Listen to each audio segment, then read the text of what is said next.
All right, in this lecture, we're going to talk about hi-hat synthesis. This is a pretty simple one, so I'm going to show you how to just make a really basic hi-hat with some subtle variations. And then also I thought I'd throw in there how to build a sequenced hi-hat pattern. So we're not going to use any oscillators. We're going to use only the noise generator. The white noise sounds like this. So that's a cool source for the hi-hat, but if you want to just go straight to the most realistic sounding hi-hat, choose the metallic noise generator. You can hear that hi-hat sound. Let's choose envelope number 4 and play with this a little bit. What you can do is reduce the attack and reduce the release a little bit, and then also the decay level all the way down, and then let's just drop down the decay a little bit. So if you want just a little blip, keep that nice and short, like that. If you want a little bit more decay, you can increase that way. And then if you cycle through these different noise generators, you can hear the difference there.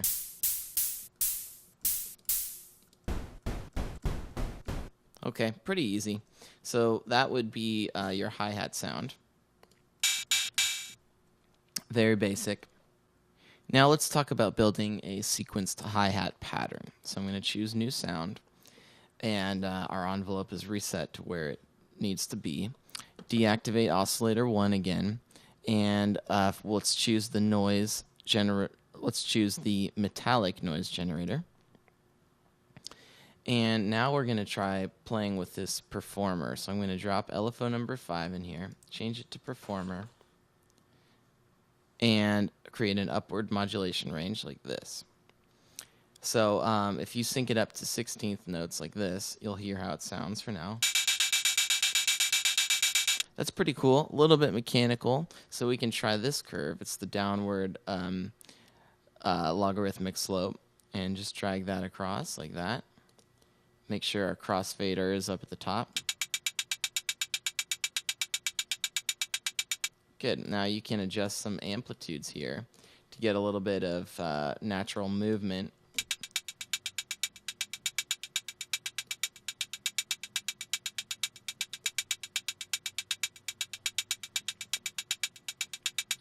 And now you can have some fun also by setting up a second performer here. So for example, we can just create an amplitude straight across the top, and then use another modulation source to modulate our crossfader like that. So I'll take LFO number 6, drop it in here, make sure these boxes are selected white, so that our crossfader is doing something. And then in LFO number 6, we can try using some different curves here, some different waveforms to move in between the two performers in the 5th modulation source, like this. So we can use our range knob like this. Sync LFO 6 up.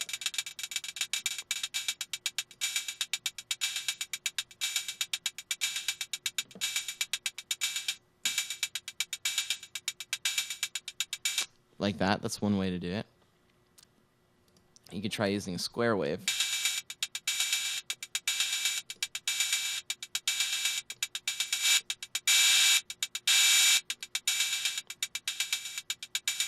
And you can change this modulation range to your own taste, depending on how much of that full amplitude you want.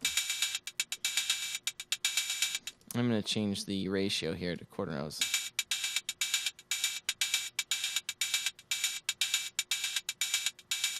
You can try using a triangle wave.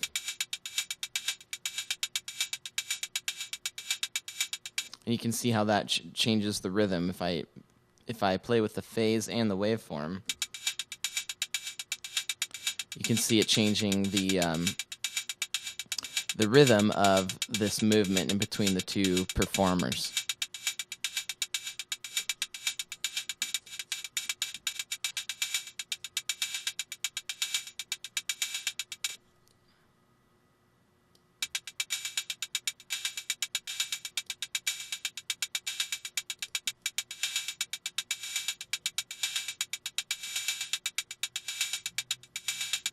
Just like that.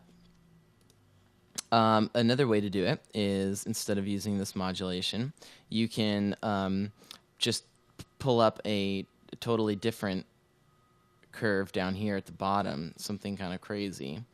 For example, we can build some curves like this.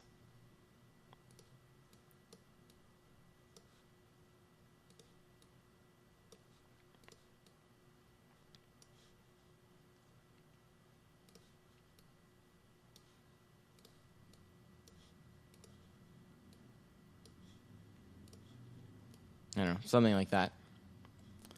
And you can just have a more evenly divided fade between the two.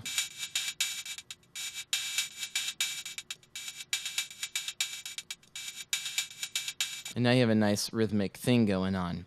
Of course, you can also modulate some of these other parameters. For example, I can take envelope number 1, and I will reduce the attack time and level, bring up the decay time and the level to about right there, a little bit of release, and I can modulate this color knob as well.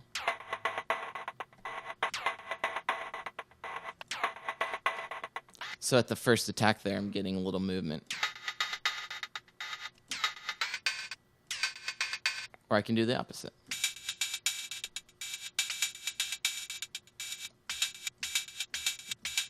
So you can have some fun with those different options like that. If I try the bright noise, it sounds like this.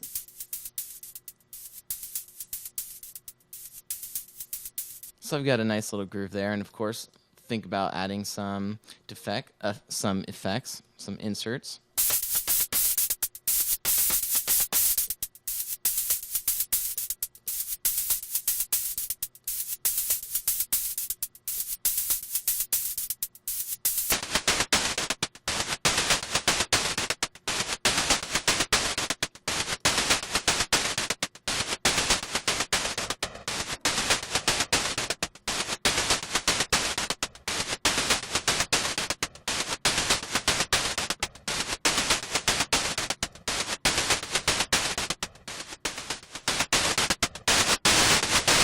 Now I've got a nice dirty driven groove here going on. So those are some different ways to create a hi-hat groove. Use those performers, use other modulation sources to move between the crossfade, the two different performers up and down, or you can just set it right in the middle, or even a blend of the two. So try building your own shapes here to create your own hi-hat grooves. Try out the different noise generators. And play with the inserts and the effects. That's hi-hat synthesis in Massive.